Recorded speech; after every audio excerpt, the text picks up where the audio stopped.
মানুষ ফেরেশতা জিন সব মরে যখন সাফ, কুল্লু মান আলাইহা ফান ওয়া ইয়াবকা ওয়াজহু রাব্বিকা যুল জালালি ওয়াল ইকরাম, তখন আল্লাহ যদি পুনরুজ্জীবন করতে চাই, ইসরাফিলকে আবার নতুন করে সৃষ্টি করে ইসরাফিলের মুখে বাঁশি দিয়ে আওয়াজ দিতে বলবে, আওয়াজে সব কবর থেকে বের হয়ে আসবে। তাহলে ধ্বংসের সিস্টেমও আওয়াজ, পুনরুত্থানের সিস্টেমও আওয়াজ, টপ লেভেলের প্রযুক্তি আওয়াজ। এই জন্য মুসা আলাইহিস সালামকে যে লাঠি দেওয়া হয়েছে, মুসা আলাইহিস সালামের যে মুজিজার পাথর ছিল, যেটাতে আঘাত করে বৃষ্টি তৈরি, ঝর্ণা তৈরি হয়েছে, যে পাথর আর লাঠি বানু ইসরায়েলরা বহন করতো তাবুত নাম দিয়ে, কোরআনে আছে তাবুতের কথা, আর সাকিনা তাবুত, ওরা সব যুদ্ধ ওটা নিয়ে যেত, ওটার বরকতে ওদের বিজয় হয়ে যেত। ওটা ওরা হারিয়ে ফেলেছে। ওরা মনে করছে এই তাবুত জেরুজালেমের মসজিদে আকসার মাটির নিচে আছে। তো ওদের ওই তাবুতের চেয়েও, মুসা আলাইহিস সালামের লাঠির চেয়েও, মুসা আলাইহিস সালামের হাতের মুজিজার চেয়েও, ঈসা আলাইহিস সালামের মৃত্যুকে জীবিত করার চেয়েও পাওয়ারফুল জিনিস মুসলমানদের কাছে আছে, যার সামনে পৃথিবীর কোনো শক্তি টিকতে পারবে না। কেন এটা সরাসরি আল্লাহর আওয়াজ, আল্লাহর শব্দ।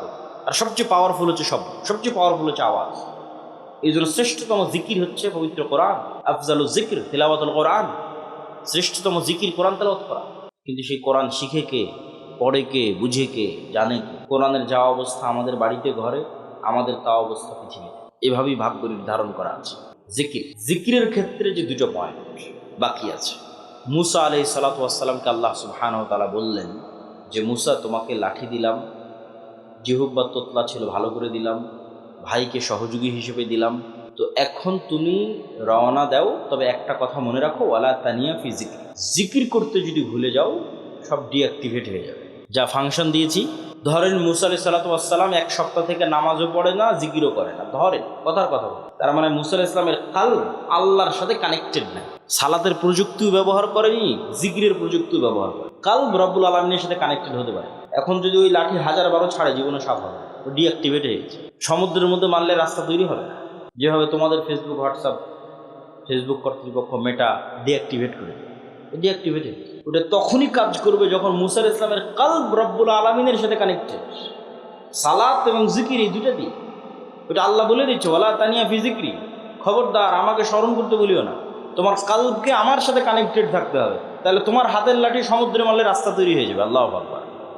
এই জন্য জিকিরের কোনো বিকল্প নাই। দোয়াতে নিজের প্রয়োজন বেশি থাকে, যে আল্লাহ আমাকে এটা দাও, টাকা পয়সা দাও, ছেলেকে A+ দাও, মেয়ের ভালো পাত্রে বিবাহ দিয়ে দাও, ধন সম্পদ দাও, আল্লাহ দ্রুত বিয়ের ব্যবস্থা করে দাও, কত রকমের সব নিজের প্রয়োজনের দোয়া ব্যবহার।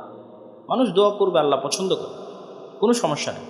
কিন্তু জিকিরে নিজের প্রয়োজন থাকে না। জিকির শুধু আল্লাহর বড়ত্ব, আল্লাহর মহত্ব, আল্লাহর গুণগান, আল্লাহর পবিত্রতা, আল্লাহর শ্রেষ্ঠত্ব, বান্দার কোনো স্বার্থ নাই। জিকির ফেরেশতাদের ইবাদত, জিকির আমার আশেপাশে যা আছে সবগুলোর ইবাদত। আল্লাহ সুবহানাহু ওয়া তাআলা বলছেন, এটা একটা গায়েবের নিউজ। এটাতে বক্তব্যের শেষের দিকে চলে যাও।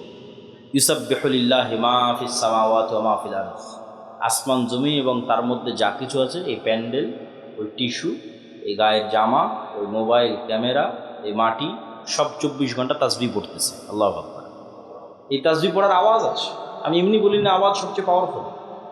আপনি পিঁপড়া চলার আওয়াজ যেমন শুনতে পান না, এটাও শুনতে পান, কিন্তু এই পিঁপড়া চলার আওয়াজ ঠিকই হাতি শুনতে পান, আল্লাহর অন্য প্রাণী শুনতে পান, আপনি পান না, কিন্তু আওয়াজ হচ্ছে। আমাদের এই গায়ের এই জামা আওয়াজ করে করে তাসবিহ পড়তেছে।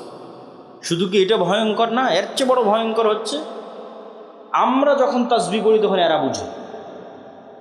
রাসূলুল্লাহ সাল্লাল্লাহু আলাইহি ওয়াসাল্লাম বলেন, মুয়াজ্জিন যখন আজান দেয়, আর আজানের আওয়াজ যতদূর পর্যন্ত যায়, জীবজন্তু, জড়বস্তু, জড় পদার্থ, কীট পতঙ্গ, পঙ্গপাল সব এই আওয়াজ বুঝে এবং এই আওয়াজের পক্ষে কিয়ামতের মাঠে সাক্ষী দেবে।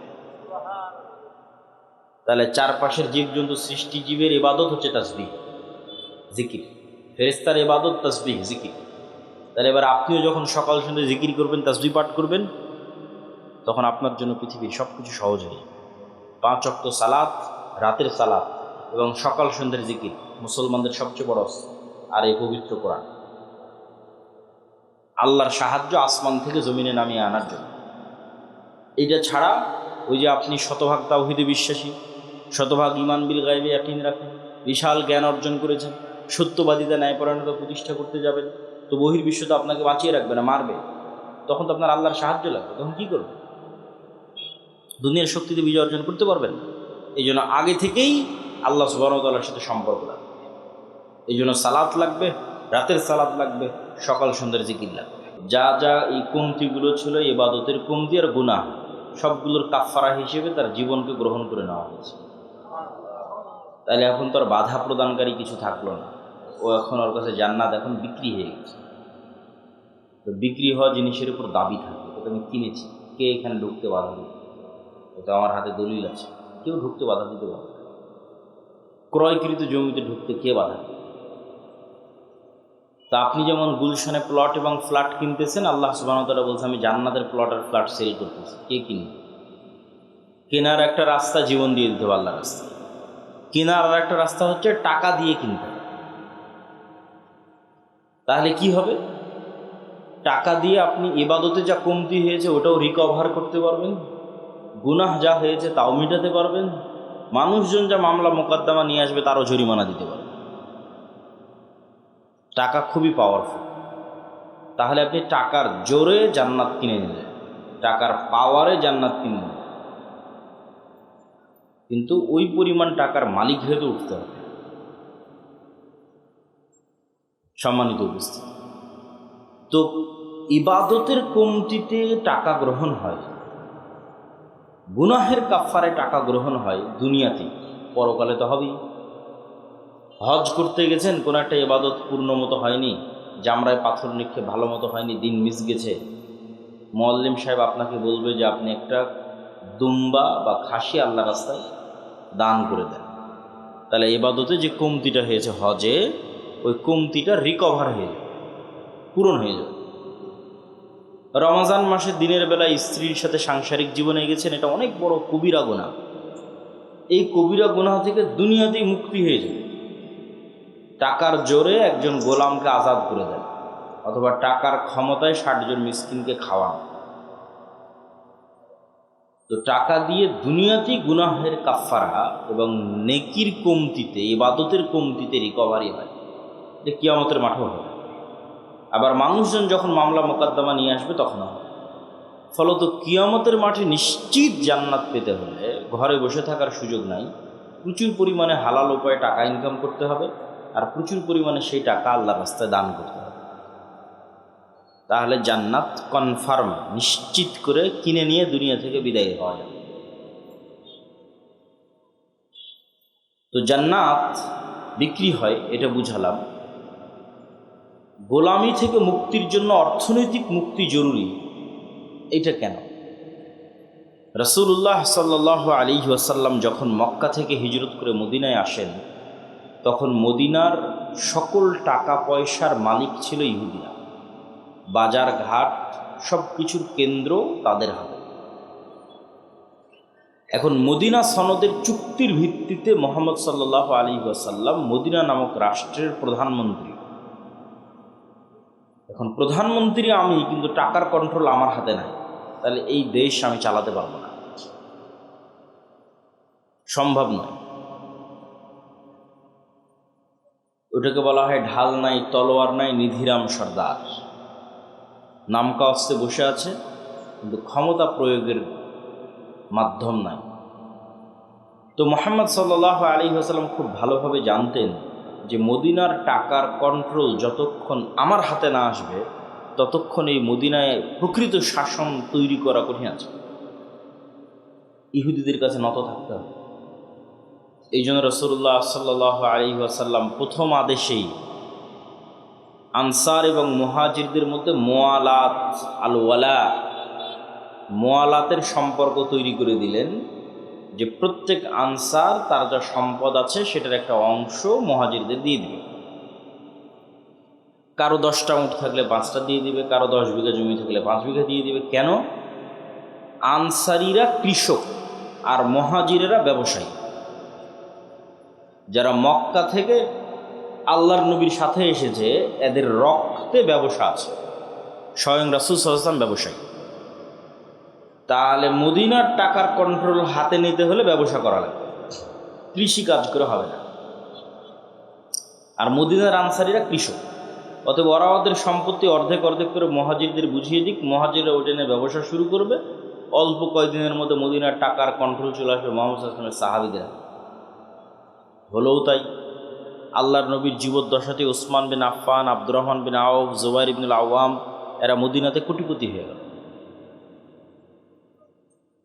এবং টাকা দিয়ে যে গোলামি থেকে মুক্তি হয়, রাসূলুল্লাহ সাল্লাল্লাহু আলাইহি ওয়াসাল্লাম যখন মসজিদে নববীর জায়গা নির্ধারণ করলেন, তখন ওই মসজিদে নববীর সামনে একটা কুয়া ছিল, যে কুয়ার মালিক ইহুদি।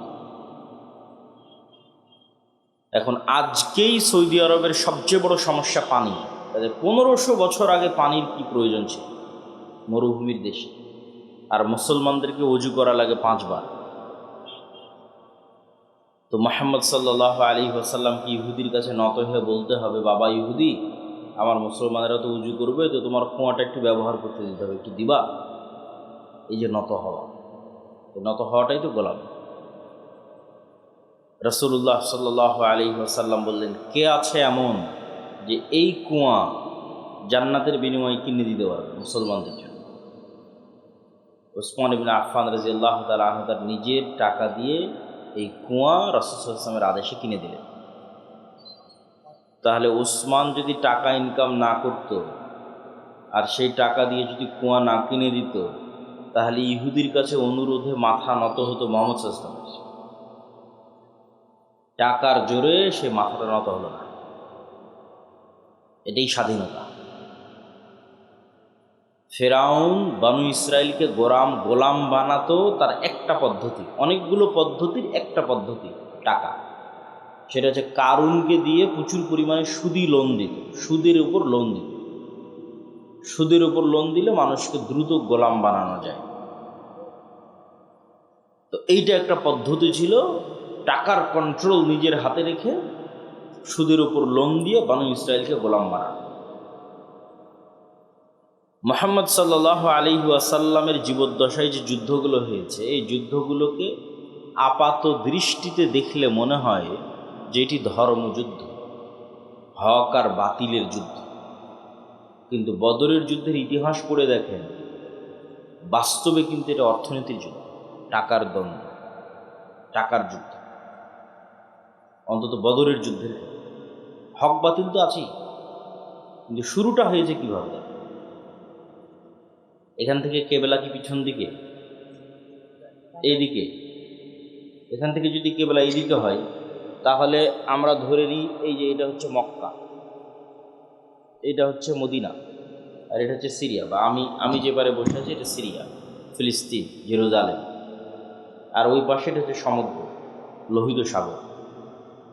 তো ওই মক্কা থেকে আদিকাল থেকে মানুষেরা ব্যবসা করার জন্যই সিরিয়াতে আসত, সমুদ্রের ধার দিয়ে, সাইড দিয়ে, কিনারা দিয়ে। আমাদের নবী মুহাম্মদ সাল্লাল্লাহু আলাইহি ওয়াসাল্লাম নিজে স্বয়ং তার চাচা আবু তালেবের সাথে এই রাস্তা দিয়ে সিরিয়াতে ব্যবসা করতে এসেছেন। এখন মুহাম্মদ সাল্লাল্লাহু আলাইহি ওয়াসাল্লাম যখন মক্কা থেকে হিজরত করে মদিনায় চলে আসলেন, মদিনায় আসার পরে তিনি ওই যে ব্যবসায়িক রাস্তা, ওই যে ব্যবসায়িক রুট, ওই ব্যবসায়িক রুটটা বন্ধ করে দিলেন। বিজনেস রুট বন্ধ মক্কার কাফের মুশরিকদের জন্য, যে ওদেরকে তো মদিনার এই সমুদ্র পার হয়ে সিরিয়াতে আসতে হবে। তো রাসূলুল্লাহ সাল্লাল্লাহু আলাইহি ওয়াসাল্লামের বিজনেস রুট বন্ধ করে দেওয়ার কারণে আবু সুফিয়ান আর সিরিয়া থেকে মক্কায় ফিরে যেতে পারে না। কেননা মধ্যের যে রাস্তা, এই রাস্তার কন্ট্রোল মুহাম্মদ সাল্লাল্লাহু আলাইহি ওয়াসাল্লামের হাতে, কেননা মধ্যে মদিনা পড়েছে। তখন সে সাহায্য চেয়ে পাঠায় মক্কাতে আবু জাহালের কাছে, যে বিজনেস রুট যদি ক্লিয়ার না থাকে ব্যবসা করব কি দিয়ে, ব্যবসা বন্ধ হয়ে গেলে খাবো কি? আর মদিনায় যাওয়া হয়নি মুহাম্মদ সাল্লাল্লাহু আলাইহি ওয়াসাল্লামের শুক্রবার 7 দিন, এখনই বিজনেস রুট বন্ধ করে দিয়েছে, কাল পাওয়ারফুল হলে কি করবে? তাহলে ঘটনা দেখেন, এটা টাকার কন্ট্রোল কার হাতে থাকবে, অর্থনীতির কন্ট্রোল কার হাতে থাকবে, এটা মুহাম্মদ সাল্লাল্লাহু আলাইহি ওয়াসাল্লাম খুব ভালো বুঝতেন। তখন যুদ্ধ হলো বদরে। এই জন্য বদরের যুদ্ধ মদিনার মধ্যে হয়নি, বদরের যুদ্ধ হচ্ছে সমুদ্রের ধারে, মদিনা থেকে 250-300 কিলোমিটার দূরে। এত দূর চলে গেছে রাসূল সাল্লাল্লাহু আলাইহি ওয়াসাল্লামের সাহাবীরা বিজনেস রুট বন্ধ করার জন্য, মদিনা থেকে 300 কিলোমিটার দূর, সমুদ্রের ধারে। আপনাদের কারো যাওয়ার সুযোগ হলে দেখবেন যে মদিনা থেকে কত দূরে বদর, সমুদ্রের ধারে।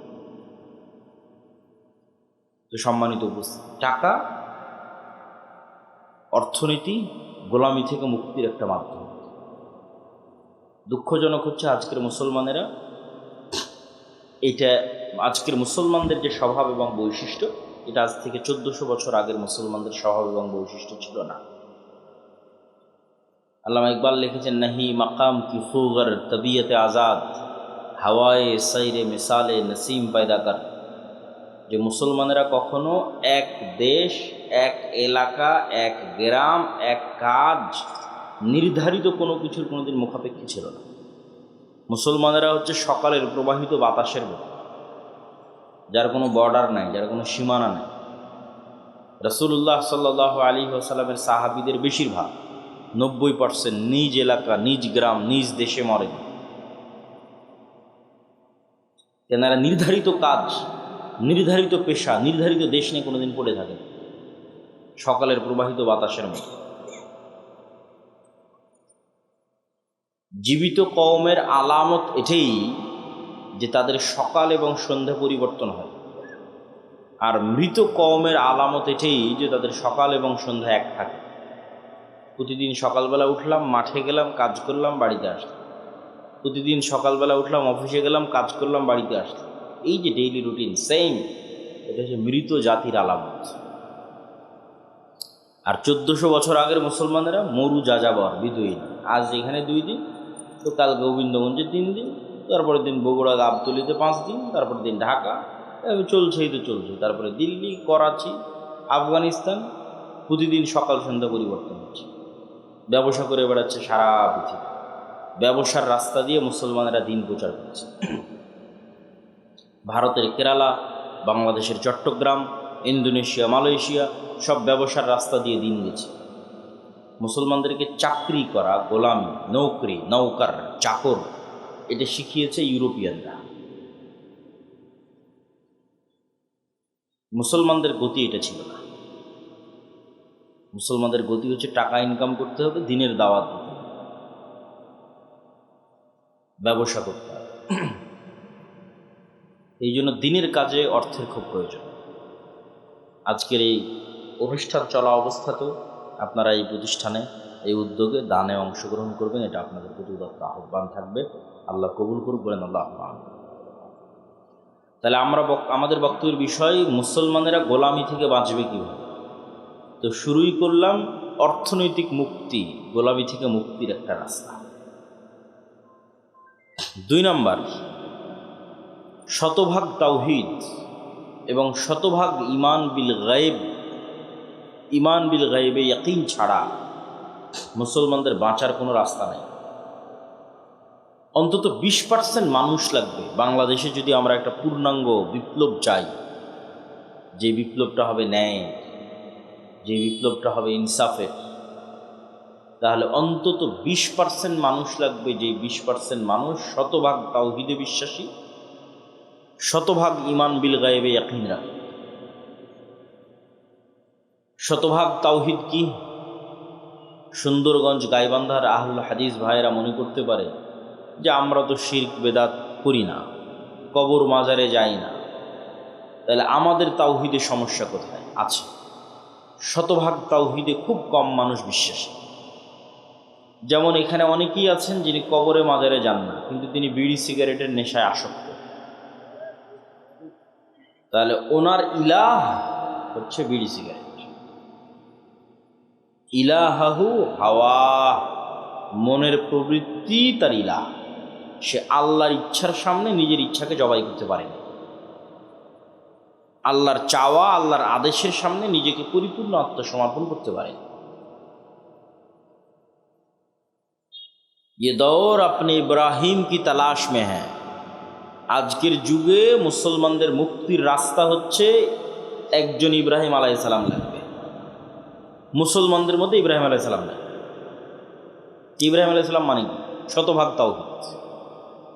তো মুসলমানদের মুক্তির রাস্তা ইব্রাহিম আলাইহিস সালামের মতো হতে হবে, শতভাগ তাওহীদপন্থী হতে হবে।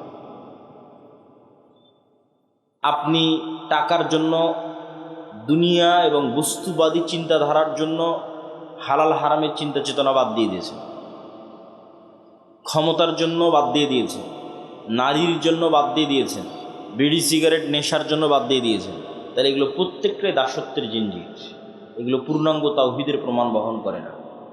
যখন আপনি সব কিছু থেকে মুক্ত, আপনার হৃদয়, আপনার কলব যখন টাকার প্রাধান্য থেকে মুক্ত, টাকার আধিপত্য থেকে মুক্ত, দুনিয়ার খ্যাতির নেশা থেকে মুক্ত, দুনিয়ার ক্ষমতার লোভ থেকে মুক্ত, নারীর নেশা থেকে মুক্ত, বিড়ি, সিগারেট, জুয়া, ফ্রি ফায়ার, পাবজি এগুলোর নেশা থেকে মুক্ত, এই কলব শুধু ওটাই পছন্দ করে যেটা আল্লাহ পছন্দ করে, শুধু ওটাই ভালোবাসে যেটা আল্লাহ ভালোবাসে, ওটাই করতে মনে চায় যেটা আল্লাহ সুবহানাহু ওয়া তাআলা বলেছেন, ওইটাকে ঘৃণা করে যেটাকে আল্লাহ সুবহানাহু ওয়া তাআলা ঘৃণা করেছেন। এইভাবে যখন ইব্রাহিম আলাইহিস সালাতু ওয়াস সালামের মতো হয়ে যাবে, এবার গোলামি থেকে মুক্তির রাস্তা শুরু হয়ে যাবে।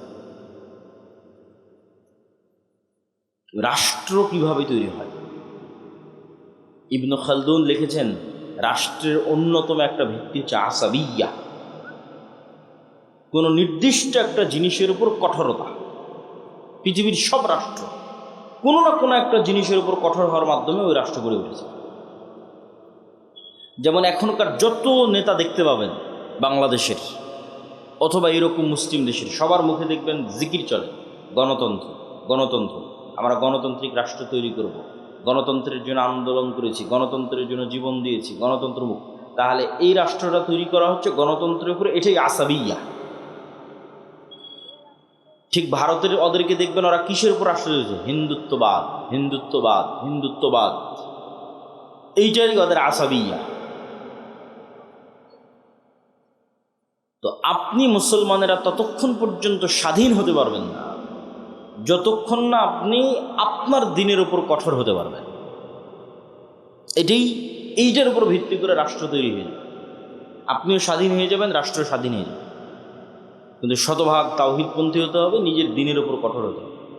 নিজের দিন নিয়ে কোনো হীনম্মন্যতা থাকা যাবে না, যেমনটা ইহুদিদের মধ্যে কোনো হীনম্মন্যতা নাই, তাদের দিন নিয়ে তাদের মধ্যে কোনো হীনম্মন্যতা। আপনাদের চেয়ে বেশি টুপি ইহুদিরা পড়ে, আপনাদের চেয়ে বেশি দাড়ি ইহুদিরা রাখে, শতকরা, সংখ্যায় নয়। মানে বাংলাদেশের 16 কোটি মুসলমান, তো 16 কোটি মুসলমানের কত কোটি দাড়ি রাখে, এটার পার্সেন্টেজ কত, সেই পার্সেন্টেজের কথা বলতেছে। এটা নয় যে না গুনলে তো দেখা যাবে যে 1 কোটি মানুষ দাড়ি রাখে, ইহুদির সংখ্যা তো 1 কোটি নয়, কিন্তু ইহুদির সংখ্যা যদি 10 লক্ষ হয় তো তার 9 লক্ষ দাড়ি রাখে। তাহলে বাংলাদেশের মুসলমানের সংখ্যা 16 কোটি হলে অন্তত 15 কোটিকে দাড়ি রাখতে হবে, তাহলে বোঝা যাবে যে আপনি ইহুদির চেয়ে বিজয়ী। তো ইহুদিরা ওদের দিনের উপর কঠোর, শতভাগ কঠোর। পৃথিবীর কে কি বললো সেটা না পরোয়া করে না, কে সন্ত্রাসী বলবে, কে কি বলবে, এটার কোনো পরোয়া নেই। ওর ভাষা, ওর ল্যাঙ্গুয়েজ, ওর আদর্শ, ওর আকিদা, ওর দিনের উপর কঠোর হওয়ার মাধ্যমেই কাউকে স্বাধীন হতে হবে, মুক্তি নিতে হবে, কোনো রাস্তা নেই। কিন্তু দুঃখজনক হচ্ছে যে আমরা মুসলমানেরা চিন্তা করি 47-এ এই দেশ তৈরি হলো ইসলামের ওপর, ভারত তৈরি হলো সেকুলারিজমের ওপর, আর সেই ভারতে 70 বছর পর কট্টর হিন্দুত্ববাদী হয়ে গেল, আর 70 বছর পর আমরা কি বলছি যে আমরা সেকুলার, আমরা ধর্মনিরপেক্ষ, আমি অনেক ভালো, আমি মৌলবাদের সাথে নাই, আমি ইসলামের সাথে নাই। এটাই তো দাসত্ব, এটাই তো গোলামি। এই জন্য শতভাগ তাওহীদ ছাড়া, শতভাগ নিজের দিনের উপর কঠোর হওয়া ছাড়া গোলামি থেকে মুক্তির কোনো রাস্তা নেই। পয়েন্ট নাম্বার 2, ঈমান বিল গায়বে ইয়াকিন। ঈমান বিল গায়বে ইয়াকিনের মাধ্যমে গোলামি থেকে মুক্তির রাস্তা আছে। কিভাবে? মনে করেন আজকে আপনারা আমাকে বাংলাদেশের ক্ষমতা দিয়ে দিলেন, বাংলাদেশের ক্ষমতায় যাওয়ার পর আমি কালকে ঘোষণা দিয়ে দিলাম এই দেশ শতভাগ ইসলামী রাষ্ট্র। ঘোষণা দেওয়ার 1 সেকেন্ডের মধ্যে ভারত এবং আমেরিকা বাংলাদেশকে বয়কট করবে অর্থনৈতিকভাবে। অর্থনৈতিকভাবে বয়কট করার পর বাংলাদেশে এখন যে সুযোগ সুবিধা আপনারা ভোগ করতেছেন সেই সুযোগ সুবিধার ভোগ করতে পারবেন না। এই বিদ্যুৎ আর থাকবে না, থাকবে অনেক অল্প, হয়তো 20%, যতদিন না পূর্ণাঙ্গ উৎপাদন না করা হয়েছে। ভারতের আদানির লাইন বন্ধ করে দেবে, আরও কত কি, রাশিয়ারটাও বন্ধ হয়ে যেতে পারে, সব বন্ধ হয়ে যাবে। বিদেশ থেকে ডলার আসবে না, ইউরো আসবে না, প্রবাসীদের ধরে ধরে পাঠিয়ে দেবে, অনেক কিছু। গার্মেন্টসে ক্রয় আদেশ বাতিল হয়ে যাবে, আপনার গাইবান্ধার কত মানুষ গার্মেন্টস থেকে ইনকাম করতেছে, ওরা ইনকাম পাবে না, বাড়ি ফেরত চলে আসবে। তো যখন দেখবেন যে এরকম ভয়ঙ্কর ম্যাসাকার চলতেছে, আপনি বলবেন যে রাখো তোমার দিন, রাখো তোমার ইসলাম, নামাও আবদুল্লাহকে, দরকার নাই, এর চেয়ে আগেরটাই ভালো ছিল। এটাই বাস্তবতা। তাহলে কখন ইসলামের বিজয় সম্ভব হবে? যখন অন্তত 20%, বাংলাদেশের অন্তত 20 থেকে 30% মানুষের ইমান বিল গায়বে ইয়াকিন থাকবে। ইমান বিল গায়ব কি? ইমান বিল গায়বের একটা বড় পার্ট হচ্ছে পরকাল। 6 নাম্বার, ওয়াবিল আখিরাতি হুম ইউকিনুন, সূরা বাকারার মধ্যে আল্লাহ বলেছেন আল্লাযীনা ইউমিনুনা বিল গায়ব, যারা গায়বে ইয়াকিন রাখে। আর শেষ করছেন ওয়াবিল আখিরাতি হুম ইউকিনুন, পরকালে ইয়াকিন রাখে। তো পরকালে ইয়াকিন রাখা মানে পরকালকে ভিজুয়ালাইজ করতে পারা, দেখতে পাওয়া। মুসলমানদের জীবন পরকাল ভিত্তিক। পরকালকে যতক্ষণ আপনি চোখ বন্ধ করে দেখতে না পাবেন, বারজাখী জীবনকে যতক্ষণ দেখতে না পারবেন, ততক্ষণ আপনি এই দুনিয়ার মোহ থেকে বের হয়ে আসতে পারবেন না। আর যতক্ষণ এই দুনিয়ার মোহ থেকে বের হয়ে আসতে না পারবেন, ততক্ষণ আপনাকে যে বিজয় হবে না। আল্লাহ সুবহানাহু ওয়া তাআলা কোরআন মাজিদে বলছেন, আম হাসিবতুম আন তাদখুলুল জান্নাহ ওয়ালাম্মা ইয়াতিকুম মাসালুল লাযীনা খালাউ মিন ক্বাবলিকুম মাসাতহুমুল বাসা ওয়াদ দাররা ওয়াজুলজিলু হাত্তা ইয়াকুলা রাসূলু ওয়াল্লাযীনা আমানু মাআহু মাতা নাসরুল্লাহ। জান্নাত কি তোমাদের মামার বাড়ি? জান্নাত কি তোমাদের নানির বাড়ি? এখন পর্যন্ত সেই জুলুম, সেই অত্যাচার সহ্য করলো না। যেই জুলুম, যে অত্যাচার তোমাদের পূর্বে যারা চলে গেছে তারা সহ্য করলো। তারা কি সহ্য করেছে? সূরা বুরুজে আল্লাহ বলছেন, ওয়ামা নাকামু মিনহুম ইল্লা ইউমিনু বিল্লাহিল আজিজিল হামিদ। পুরো একটা এলাকার মানুষকে আগুন জ্বালিয়ে পুড়িয়ে দেওয়া হচ্ছে, এবং ওই এলাকার মানুষেরা স্বেচ্ছায় আগুনের মধ্যে ঢুকে যাচ্ছে। তাদেরকে শর্ত দেওয়া হয়েছে, হয় ইমান পরিত্যাগ করো, না হয় আগুন রেডি আছে। তাহলে একটা পুরো সুন্দরগঞ্জের সকল মানুষ স্বেচ্ছায় কিভাবে আগুনে পুড়ে মারা যেতে পারে? একটাই রাস্তা আছে। সুন্দরগঞ্জের মানুষ যেদিন দেখতে পাবে সামনে যে আগুনটা জ্বলতেছে, এটা জান্নাত। এটা কিসের আগুন? এটা জান্নাত। আর পিছনে আমার বাড়িতে যে লাইট, ফ্যান, বিদ্যুৎ, এসি চলতেছে, ওখানে তো জাহান্নামের আগুন জ্বলতেছে। এই ইয়াকিন ছাড়া সম্ভব নয়। আসহাবুল উখদুদের এই ইয়াকিন ছিল, তারা স্বেচ্ছায় আগুনে চলে গেছে, কেন? ওই আগুনের মধ্যে ওরা জান্নাত দেখতে পাচ্ছে, আর ওদের বাড়িতে ঘরে ওরা জ্বলন্ত জাহান্নামের আগুন দেখতে পাচ্ছে। এটাই ইয়াকিন, এটাই পরকালের উপর ইয়াকিন। অন্তত 20% মানুষের এই লেভেলের যতক্ষণ ইমান না হবে, ততক্ষণ ইসলামের বিজয় হবে না। মুসলমানেরা জোর করে টেনে নেওয়া, কেননা পরকালমুখী চিন্তা ছাড়া ইসলামের বিজয় সম্ভব না। বস্তুবাদী চিন্তা দিয়ে ইসলাম কোনোদিন বিজয় হবে না। বস্তুবাদ তো ধোঁকা, আপনাকে গোলাম বানানোর ধোঁকা, আপনার দিনকে ছিনিয়ে নেওয়ার ধোঁকা। সম্মানিত বুঝছে, এই জন্য ইমান বিল গায়বে ইয়াকিন লাগবে। তারপরে দুনিয়াতে কি করতে হবে? দুনিয়াতে দুটো জিনিসের মাধ্যমে নেতা তৈরি হয়। একটা হচ্ছে জ্ঞান এবং শিক্ষা, আর একটা হচ্ছে সত্যবাদিতা এবং ন্যায়পরায়ণতা। এই দুইটার মাধ্যমে নেতা তৈরি হয়, নেতা তৈরির কারখানা। ন্যায়পরায়ণতার আমানতদারিতা যেন মুসলমানদের মধ্যে না থাকে, এই জন্য মুসলমানদের উপর চাপিয়ে দেওয়া আছে গণতন্ত্র। গণতন্ত্র হচ্ছে গোলাম তৈরির কারখানা। কেন? গণতন্ত্রের কালচারই এমন যে ওখানে আপনাকে মিথ্যা বলতে হবে। গণতন্ত্রের কালচারই এমন, ওখানে আপনাকে 2 নম্বরই করতে হবে, ধোঁকাবাজি করতে হবে। অন্য দলের সাথে তো বহু দূরে থাক, একই দলের একই আসনের মনোনয়ন প্রার্থী একজন আর একজনের বিরুদ্ধে যদি 2 নম্বরই না করে, তো মনোনয়নে নিয়ে আসতে পারবে না।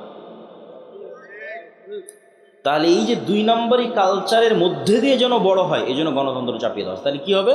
তাহলে 300টা যে এমপি আসতেছে, 300 এমপি 2 নম্বরই রাস্তা অবলম্বন করে আসতেছে। তাহলে এরা 300 জন আপনাদের কাছে এমপি, কিন্তু আল্লাহর কাছে গোলাম, কৃতদাস। এরা টাকার কাছে বিক্রি হয়ে যাবে। কেন? ওদেরকে ওই কালচারের মধ্যে বড় করা হয়েছে। তাহলে সত্যবাদী, ন্যায়পরায়ণ, যে কোথাও বিক্রি হবে না।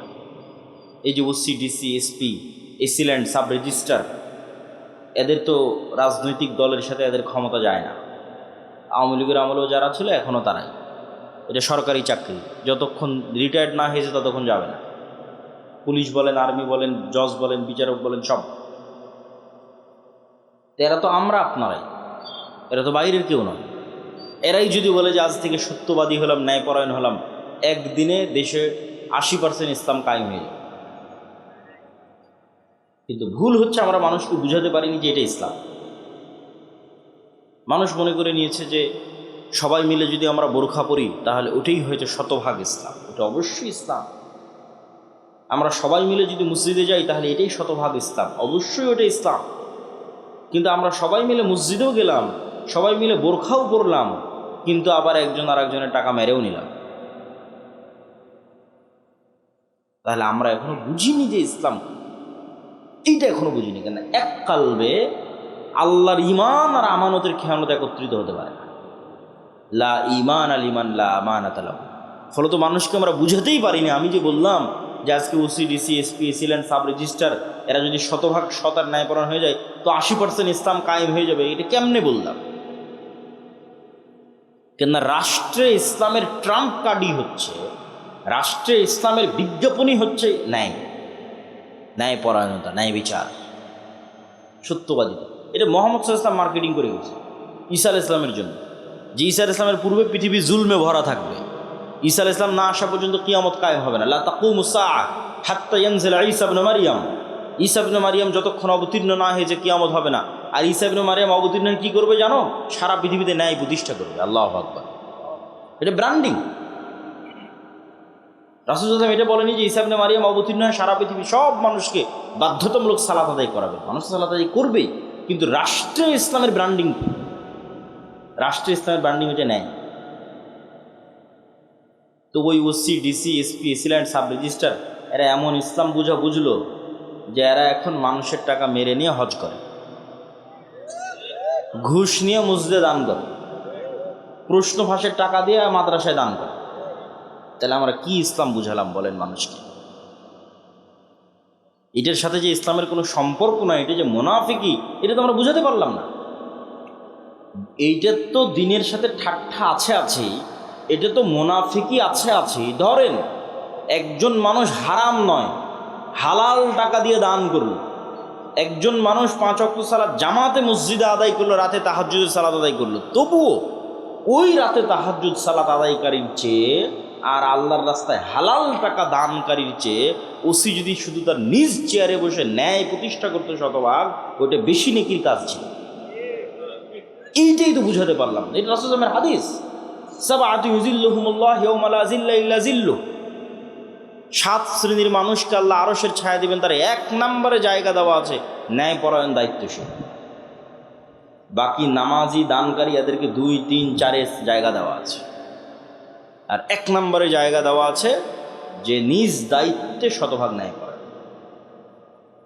তাহলে OC, DC, SP, AC land, sub registrar এদেরকে আমরা বুঝাতে পারলাম না যে তুমি তো যে পাগলামি করতেছো ওটা তো মুনাফিকি, ওটা তো করার দরকারই নাই। তুমি এই যে দায়িত্বে বসে আছো এটাই শতভাগ ন্যায়ের সাথে যদি তুমি পালন করতে পারো, তাহলে তুমি কি পালন করতেছো জানো? রব্বুল আলামিনের গুণে গুণান্বিত হচ্ছে। রব্বুল আলামিন আল্লাহ, তার সবচেয়ে বড় গুণ হচ্ছে তিনি ন্যায়পরায়ণ, জুলুম করেন না। মানুষ হয়ে তুমি মানুষের উপর শতভাগ ন্যায় করতেছো, দিস ইজ এ মিরাকল। মানুষ হয়ে তুমি রব্বুল আলামিনের যে গুণ, যে উনি কারো উপর জুলুম করবেন না, সেটা তুমি বাস্তবায়ন করছো। এটা অনেক মহৎ গুণ, বিশাল গুণ, কিন্তু এটা আমরা মানুষকে বুঝাতে পারলাম না। ইসলাম কি এটা মানুষকে বুঝাতে আমরা ব্যর্থ। তাহলে সত্যবাদিতা, ন্যায়পরায়ণতা ছাড়া নেতা হওয়ার কোনো সুযোগ নাই। আর সত্যবাদী, ন্যায়পরায়ণ মানুষ যেন বের না হয়ে আসে, এই জন্য গণতন্ত্র। এই গণতন্ত্রের ফাঁক দিয়ে যদি কেউ সত্যবাদী, ন্যায়পরায়ণ বের হয়েও আসে, তাহলে ওসমান হাদির মতো গুলি করে হত্যা করা হবে। কেন? ওটার ওজন বহন করতে পারবে না রাষ্ট্র।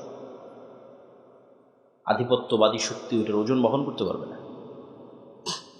আর শিক্ষা এবং জ্ঞান, আল্লাহ পৃথিবীকে যেই ফাংশনের উপর তৈরি করেছেন, সেই ফাংশনের মধ্যে এটাই আছে যে শিক্ষা এবং জ্ঞানের বাটন যে চাপ দিবে সে নেতা হবে।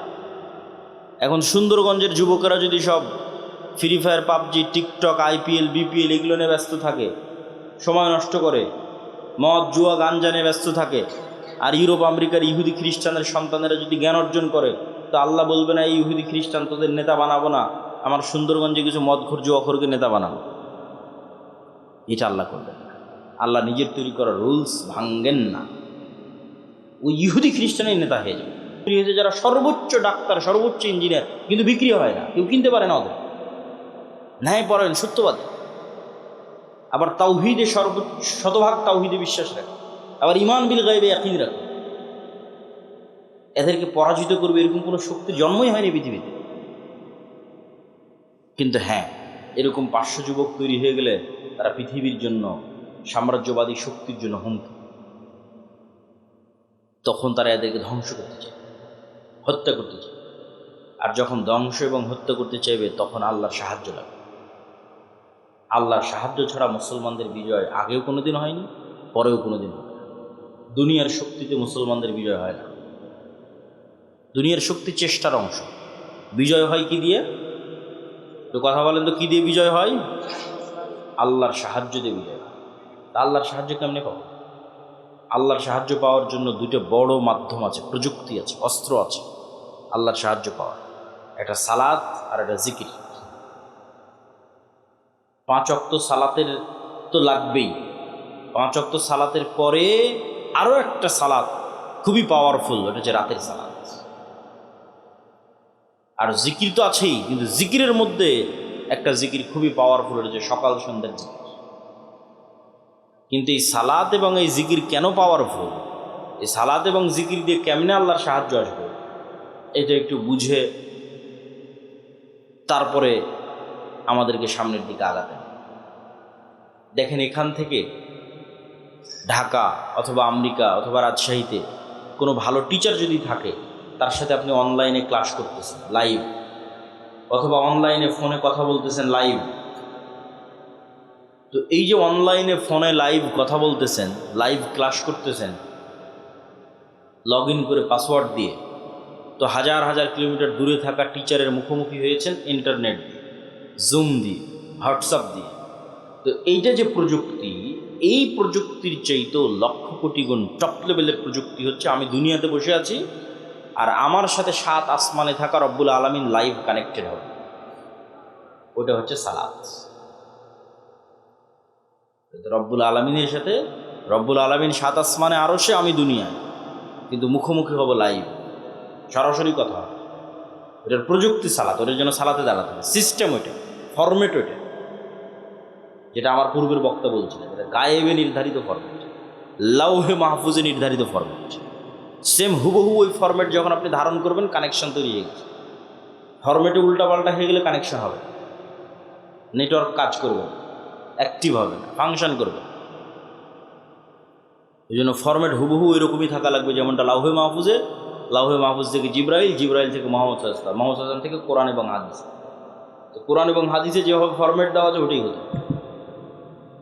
তাহলে ওই ফরম্যাট দিয়ে আপনি এখন জমিনে বসে থেকে রব্বুল আলামিনের সাথে কানেকশন। ঠিক যেমন আমরা আমাদের মোবাইলের পাসওয়ার্ড ওপেন করতেছি ফিঙ্গারপ্রিন্ট দিয়ে, ফেস ভেরিফিকেশন দিয়ে। ওই ফেস ভেরিফিকেশন যখন নেয় তখন বলে ডানে তাকাও, বামে তাকাও, উপরে তাকাও। তাহলে পুরো ফেসটা নেয়, পুরো ফেসটা মোবাইলের কাছে থাকলো, পরে যখনই আমার ফেসটা দেখে চিনতে পারে, সাথে সাথে খুলে যায়। তো আজকের যুগে, আধুনিক যুগে অনেক দরজা আছে, দেখবেন ফিঙ্গারপ্রিন্ট দিয়ে দরজা ওপেন হয়। আমাদের গাড়ির চালক কি এসে পৌঁছেছে? তো দেখবেন যে ফিঙ্গারপ্রিন্ট দিয়ে দরজা ওপেন হয়, কার্ড পাঞ্চ করে দরজা ওপেন হয়।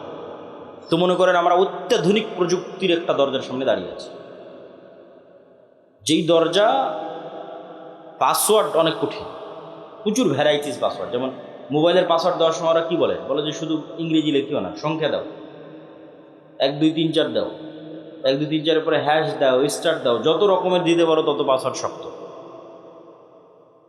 তো পাসওয়ার্ড অনেক শক্ত, নির্ধারিত সময়ে আসতে হবে, নির্ধারিত সময় ছাড়া কাজ করবে, দরজা খুলবে না। নির্ধারিত সময়ে আসতে হবে, পবিত্র অবস্থায় আসতে হবে। পবিত্র হওয়ারও ফরম্যাট দেওয়া আছে। মানুষ বুঝতেছে না কী ব্যাপার, আমি পেশাব পায়খানা করলাম কিন্তু হাত কেন ধুচ্ছি? এটা তো গায়েবে নির্ধারিত ফরম্যাট, এটা তো প্রযুক্তি।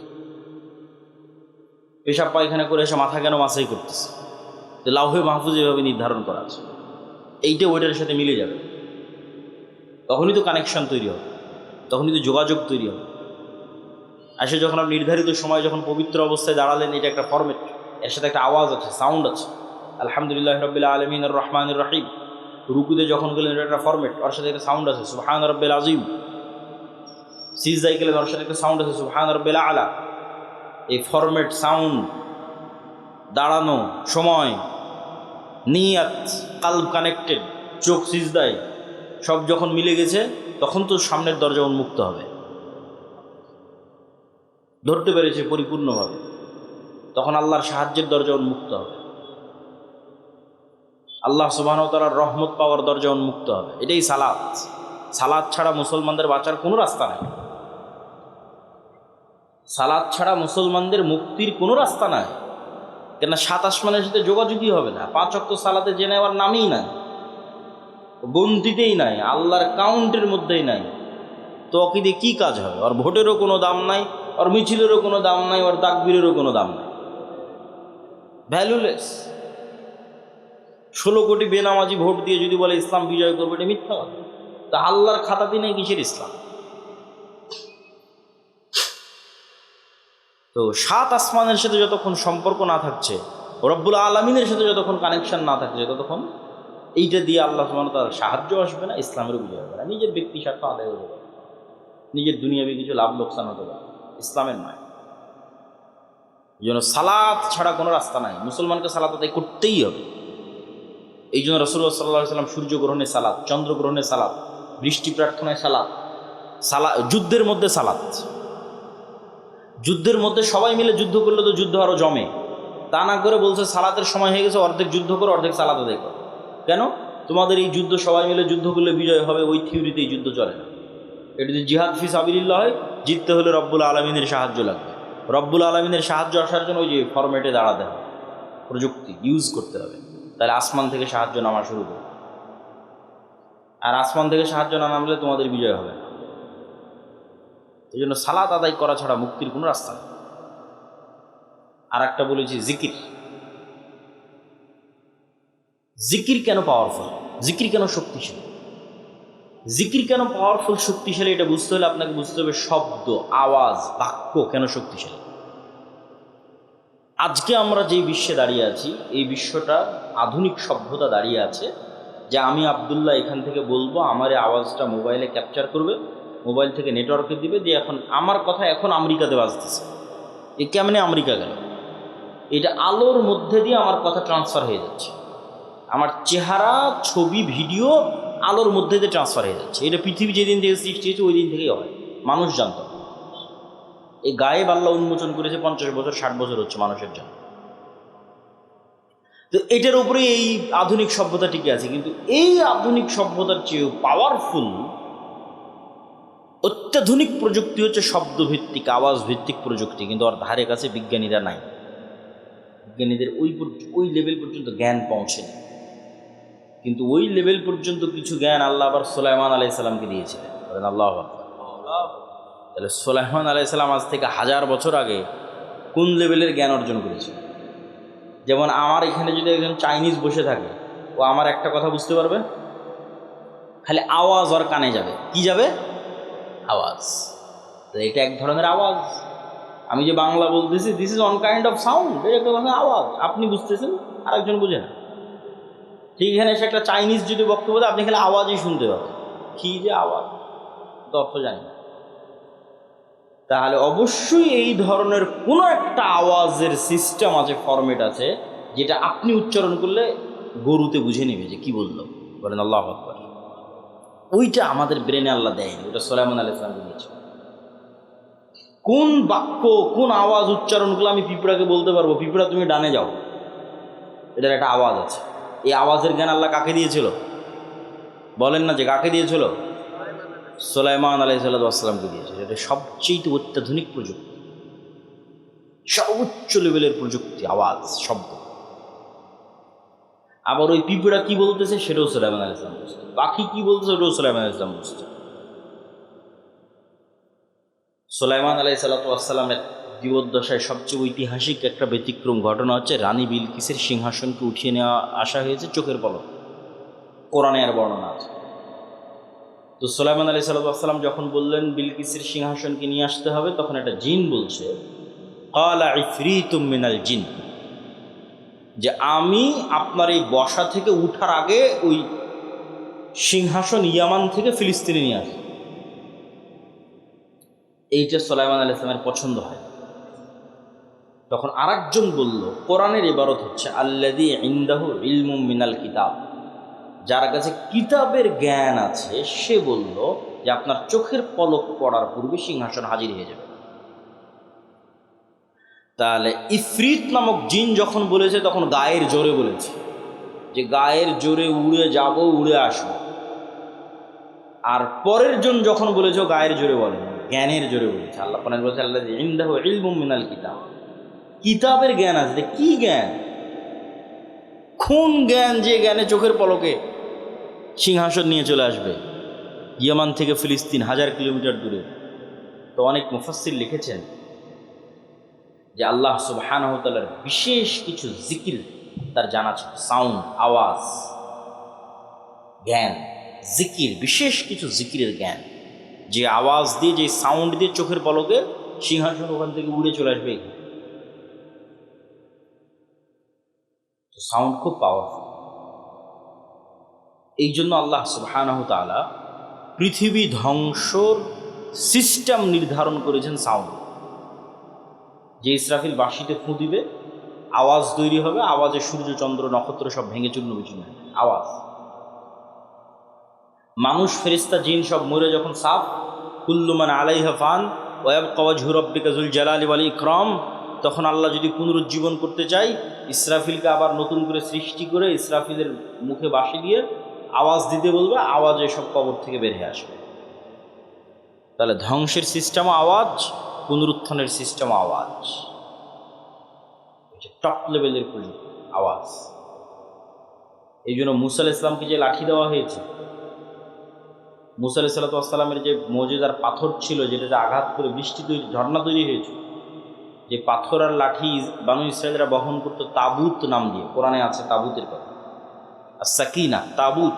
ওরা সব যুদ্ধ ওটা নিয়ে যেত, ওটার বরকতে ওদের বিজয় হয়ে যেত। ওইটা ওরা হারিয়ে ফেলেছে। ওরা মনে করছে এই তাবুত জেরুজালেমের মসজিদে আকসার মাটির নিচে আছে।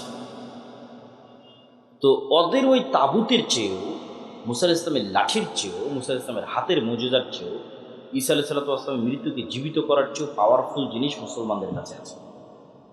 সেটা হচ্ছে সরাসরি আল্লাহর আওয়াজ, কোরআন। বলেন আল্লাহু আকবার।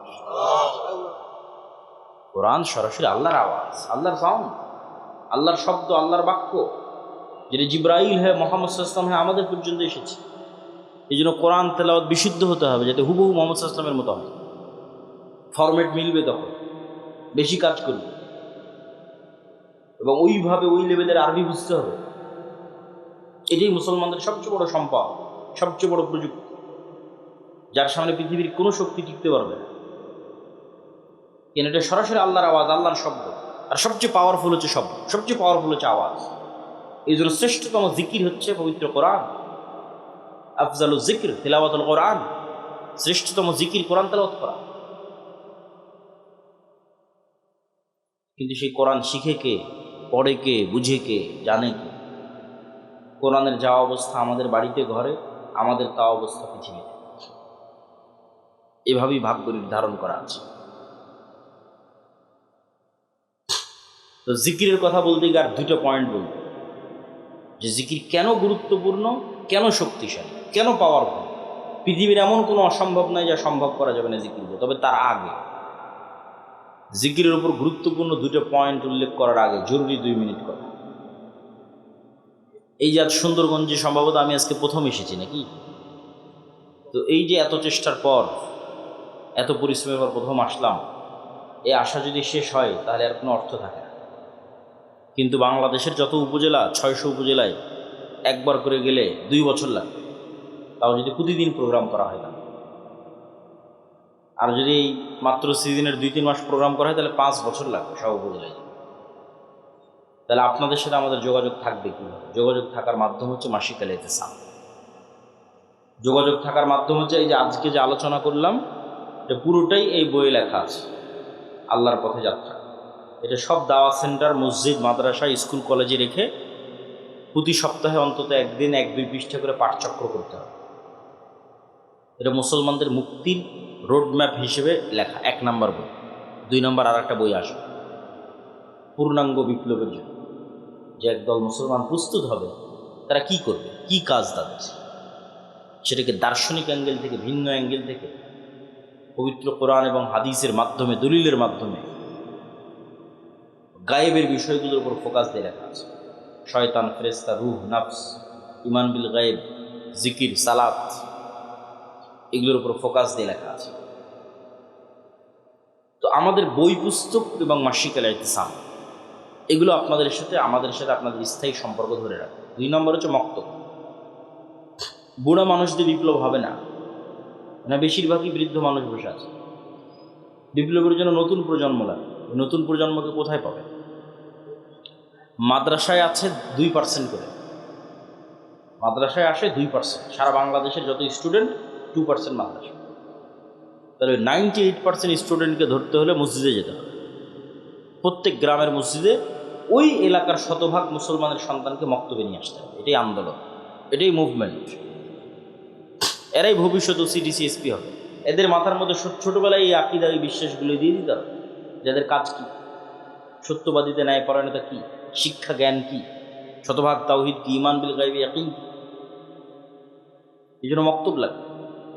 মক্তবের সিলেবাস আমারই লেখা। আমাদের দাওয়াল আল্লাহর যে মক্তব চলে, উসমানী কায়দা আছে, আদর্শ শিক্ষা আছে, তালিমউদ্দিন আছে। প্রায় 700 মসজিদের উপর মসজিদের ইমামেরা আমাদের কাছে ট্রেনিং নিয়েছে, এবং আমার ধারণা যারা ট্রেনিং নিয়েছে তারা আগের চেয়ে এখন ভালো পড়ায় এবং বাচ্চাদেরকে ভালো শেখায়, আলহামদুলিল্লাহ। এই সকল মক্তবের উপর একটা আমাদের প্রতিযোগিতা আয়োজন হচ্ছে এনটিভি, যেটাতে অনেক খরচ। মক্তবের স্টুডেন্টরা টিভিতে যাবে, সেই উদ্যোগে এই অনুষ্ঠান আয়োজন হচ্ছে। তো অত্র অঞ্চল, পুরো সুন্দরগঞ্জ আশপাশে যত বেশি পারা যায় মক্তবের শিক্ষকদের ট্রেনিং দেওয়ানো, এটা আপনাদের কাজ। যাতায়াত খরচও লাগে না, থাকা খাওয়া লাগে। 3 নম্বর হচ্ছে যে দিনী প্রতিষ্ঠানগুলো হবে, সেই দিনী প্রতিষ্ঠানগুলোকে জামিয়া সালাফির সাথে অধিভুক্ত করা। এইটার মাধ্যমে আমাদের সাথে আপনাদের সম্পর্ক তৈরি হবে। এটা বলে এবার জিকিরের যে 2টা পয়েন্ট, সেই 2টা পয়েন্টের দিকে আগায়। মেয়েদের কথা বলা হয়েছে যে মেয়েরা আজকের অনুষ্ঠানে আছে, তাদের উদ্দেশ্য করে কিছু বলা যায় কিনা। আমার বক্তব্যের যেটা মূল বিষয় ছিল ন্যায়পরায়ণতা এবং সত্যবাদিতা, গোলামি থেকে মুক্তির জন্য। এটা অনেকেই যদি মনে করে শুধু ছেলেদের কাজ, এটার অনেক অংশ মেয়েদের সাথে জড়িত আছে। কিভাবে? এই যে আপনারা যারা এখানে উপস্থিত আছেন, নিজ বাপের সম্পত্তিতে নিজ বোনকে ন্যায়ের সাথে সম্পদ দিয়েছেন? যদি দিয়ে থাকেন, নেতা হবে, আপনার ছেলেরা নেতা হবে। যদি না দিয়ে থাকেন, আপনি গোলাম, আপনার পরবর্তী 14 প্রজন্ম গোলাম। এটাই গোলামির স্বভাব। ধোকা দেওয়া, ন্যায় প্রতিষ্ঠা না করা, এটাই গোলামির স্বভাব। তাহলে মা এবং বোনকে তাদের সম্পত্তি ন্যায়ের ভিত্তিতে বন্টন করতে হবে। ঠিক মা এবং বোনকে চিন্তা করতে হবে, আমি কি আমার শাশুড়ির সাথে ন্যায় করতেছি? শাশুড়িকে চিন্তা করতে হবে, আমি কি আমার স্ত্রীর সাথে ন্যায় করতেছি? এই এক চিন্তাতে সমাজ ঠিক হয়ে যাবে। এক চিন্তাতে একদিনে সমাজ সংশোধন নেই। যদি ন্যায়, ইনসাফ, অন্যায় করা যাবে, ওটা আসল ইসলাম, ওটা প্রকৃত ইসলাম। ওটা আগে, ওটাতে ফেঁসে গেলে কিয়ামতের মাঠে বেশি ফেঁসে যাবে, কেন আল্লাহ ওটা ক্ষমা করবে না। ওটা মানুষের সাথে সম্পৃক্ত। অন্যগুলো তো আল্লাহর কাছে ক্ষমা চাইলে আল্লাহ ক্ষমা করে দেবে। তো মা এবং বোনদের ক্ষেত্রেও আজকের আমাদের আলোচনা পরিপূর্ণরূপে প্রযোজ্য। জিকির, জিকিরের ক্ষেত্রে যে 2টা পয়েন্ট বাকি আছে। মুসা আলাইহিস সালাতু ওয়াস সালামকে আল্লাহ সুবহানাহু ওয়া তাআলা বললেন যে মুসা, তোমাকে লাঠি দিলাম, জিহ্বা তোতলা ছিল, ভালো করে দিলাম, ভাইকে সহযোগী হিসেবে দিলাম। তো এখন তুমি রওনা দাও, তবে একটা কথা মনে রাখো, ওয়ালা তানিয়া ফি জিকির। জিকির করতে যদি ভুলে যাও, সব ডিঅ্যাক্টিভেট হয়ে যাবে। যা ফাংশন দিয়েছি, ধরেন মুসা আলাইহিস সালাতু ওয়াস সালাম 1 সপ্তাহ থেকে নামাজও পড়ে না, জিকিরও করে না, ধরেন কথার কথা বলছে। তার মানে মুসা আলাইহিস সালামের কালব আল্লাহর সাথে কানেক্টেড না। সালাতের প্রযুক্তিও ব্যবহার করেনি, জিকিরের প্রযুক্তিও ব্যবহার করে, কালব রব্বুল আলামিনের সাথে কানেক্টেড হতে পারে। এখন যদি ওই লাঠি 1000 ছাড়ে, জীবনে সাফ হবে, ও ডিঅ্যাক্টিভেট হয়ে গেছে। সমুদ্রের মধ্যে মারলে রাস্তা তৈরি হবে না। যেভাবে তোমাদের ফেসবুক হোয়াটসঅ্যাপ ফেসবুক কর্তৃপক্ষ মেটা ডিঅ্যাক্টিভেট করে ডিঅ্যাক্টিভেটেড, ওটা তখনই কাজ করবে যখন মুসা ইসলামের কলব রব্বুল আলামিনের সাথে কানেক্টেড। সালাত এবং জিকির এই দুটা দিয়ে ওটা আল্লাহ বলে দিচ্ছে, ওয়ালা তানিয়া ফি জিক্রি, খবরদার আমাকে স্মরণ করতে বলিও না, তোমার কলবকে আমার সাথে কানেক্টেড থাকতে হবে, তাহলে তোমার হাতের লাঠি সমুদ্রে মারলে রাস্তা তৈরি হয়ে যাবে। আল্লাহু আকবার। এই জন্য জিকিরের কোনো বিকল্প নাই। দোয়াতে নিজের প্রয়োজন বেশি থাকে, যে আল্লাহ আমাকে এটা দাও, টাকা পয়সা দাও, ছেলেকে এ প্লাস দাও, মেয়ের ভালো পাত্রে বিবাহ দিয়ে দাও, ধন সম্পদ দাও, আল্লাহ দ্রুত বিয়ের ব্যবস্থা করে দাও, কত রকমের সব নিজের প্রয়োজনের দোয়া ব্যবহার। মানুষ দোয়া করবে, আল্লাহ পছন্দ করে, কোনো সমস্যা নেই, কিন্তু জিকিরে নিজের প্রয়োজন থাকে না। জিকির শুধু আল্লাহর বড়ত্ব, আল্লাহর মহত্ব, আল্লাহর গুণগান, আল্লাহর পবিত্রতা, আল্লাহর শ্রেষ্ঠত্ব, বান্দার কোনো স্বার্থ নাই। জিকির ফেরেশতাদের ইবাদত, জিকির আমার আশেপাশে যা আছে সবগুলোর ইবাদত। আল্লাহ সুবহানাহু ওয়া তাআলা বলছেন এটা একটা গায়েবের নিউজ। এটা দিয়ে বক্তব্যের শেষের দিকে চলে যাও। ইউসাব্বিহু লিল্লাহি মা ফিস সামাওয়াতি ওয়া মা ফিল আরদ, আসমান জমি এবং তার মধ্যে যা কিছু আছে, এই প্যান্ডেল, ওই টিস্যু, এই গায়ের জামা, ওই মোবাইল ক্যামেরা, এই মাটি, সব 24 ঘন্টা তাসবিহ পড়তেছে। আল্লাহু আকবার। এই তাসবিহ পড়ার আওয়াজ আছে, আমি এমনি বলি না, আওয়াজ সবচেয়ে পাওয়ারফুল। আপনি পিঁপড়া চলার আওয়াজ যেমন শুনতে পান না, এটাও শুনতে পান, কিন্তু এই পিঁপড়া চলার আওয়াজ ঠিকই হাতি শুনতে পান, আল্লাহর অন্য প্রাণী শুনতে পান, আপনি পান না, কিন্তু আওয়াজ হচ্ছে। আমাদের এই গায়ের এই জামা আওয়াজ করে করে তাসবিহ পড়তেছে। শুধু কি এটা ভয়ঙ্কর না, এর চেয়ে বড় ভয়ঙ্কর হচ্ছে আমরা যখন তাসবিহ পড়ি তখন এরা বুঝে। রাসূলুল্লাহ সাল্লাল্লাহু আলাইহি ওয়াসাল্লাম বলেন, মুয়াজ্জিন যখন আজান দেয়, আর আজানের আওয়াজ যতদূর পর্যন্ত যায়, জীবজন্তু, জড়বস্তু, জড় পদার্থ, কীট পতঙ্গ, পঙ্গপাল সব এই আওয়াজ বুঝে এবং এই আওয়াজের পক্ষে কিয়ামতের মাঠে সাক্ষী দেবে। তাহলে চারপাশের জীবজন্তু, সৃষ্টিজীবের ইবাদত হচ্ছে তাসবিহ, জিকির। ফেরেশতার ইবাদত তাসবিহ, জিকির। তাহলে এবার আপনিও যখন সকাল সন্ধ্যা জিকির করবেন, তাসবিহ পাঠ করবেন, তখন আপনার জন্য পৃথিবীর সব কিছু সহজ হয়ে যাবে। 5 ওয়াক্ত সালাত, রাতের সালাত এবং সকাল সন্ধ্যের জিকির মুসলমানদের সবচেয়ে বড় অস্ত্র। আর এই পবিত্র কোরআন আল্লাহর সাহায্য আসমান থেকে জমিনে নামিয়ে আনার জন্য। এইটা ছাড়া ওই যে আপনি শতভাগ তাওহীদে বিশ্বাসী, শতভাগ ঈমান বিল গায়বে ইয়াকিন রাখেন, বিশাল জ্ঞান অর্জন করেছেন, সত্যবাদিতা, ন্যায়পরায়ণতা প্রতিষ্ঠা করতে যাবেন, তো বহির্বিশ্ব তো আপনাকে বাঁচিয়ে রাখবে না, মারবে। তখন তো আপনার আল্লাহর সাহায্য লাগবে, তখন কী করবেন? দুনিয়ার শক্তিতে বিজয় অর্জন করতে পারবেন না। এই জন্য আগে থেকেই আল্লাহ সুবহানাহু ওয়া তাআলার সাথে সম্পর্ক লাগবে। এই জন্য সালাত লাগবে, রাতের সালাত লাগবে, সকাল সন্ধ্যার জিকির লাগবে। আল্লাহ সুবহানাহু ওয়া তাআলা আমাদেরকে এই বিষয়গুলোর উপর আমল করার তৌফিক দান করুক, আল্লাহুম্মা আমিন। আজকে আমাদের এই বক্তব্যের যে বইকে কেন্দ্র করে আলোচনা হলো সেটা আল্লাহর পথে যাবে। তবে আরেকটা বই আজকে পাবেন, সেটা হচ্ছে রাসূল সাল্লাল্লাহু আলাইহি ওয়াসাল্লাম দেখতে যেমন ছিলেন, এটা আল্লাহর নবীর চেহারা, তার চেহারা মোবারক, তার দাড়ি, তার চুল, তার হাত পা, গায়ের জামা, হাঁটার ধরন, নাকের স্টাইল, সব এই বইয়ের মধ্যে আছে। এই বই এবং মাসিকাল ইতিসাম এগুলোকে মূল্যায়ন করবেন, তাড়াহুড়ো করে ওঠার দরকার নাই। 2-1টা প্রশ্ন আছে, প্রশ্নের উত্তরগুলো আমরা দিয়ে নিই। আর বই স্টেজের ডান পাশে প্রশ্ন থাকলে লিখে দিতে পারেন, সংক্ষেপে কয়েকটা প্রশ্ন উত্তর দেওয়া হবে। এবং বইগুলো আপনারা একটু ডান সাইডটা ফাঁকা দেন, ডান সাইড থেকে স্টেজের ডান পাশে। জি, সম্মানিত হুজুর, আসসালামু আলাইকুম। একজন সাধারণ মুসলিম যদি নির্দিষ্ট কোনো মাযহাব অনুসরণ না করে, বরং বিভিন্ন মাযহাবের ভিতর থেকে সহিহ দলিল সমর্থিত মত গ্রহণ করে আমল করে, তাকে শরীয়ত সম্মত হবে? অবশ্যই শরীয়ত সম্মত। কোরআন এবং সহিহ হাদিস ভিত্তিক জীবনযাপন করে শরীয়ত সম্মত।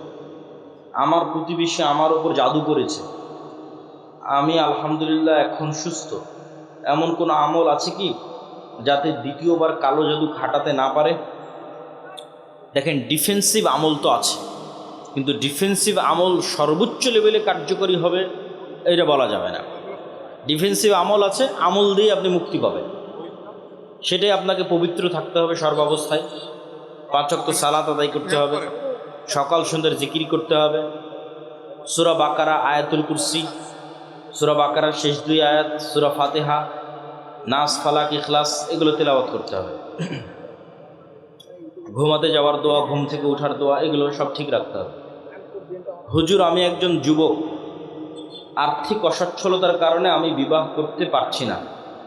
এমতো অবস্থায় আমি হারাম সম্পর্কের দিকে ঝুঁকে পড়ছি। এটা থেকে বাঁচার জন্য আমি রোজা রাখার পরিকল্পনা করি। এখন আমার প্রশ্ন হলো, কোন পদ্ধতিতে রোজা রেখে নিজেকে নিয়ন্ত্রণ করতে পারবো, অথবা এই সমস্যার স্থায়ী সমাধান কি?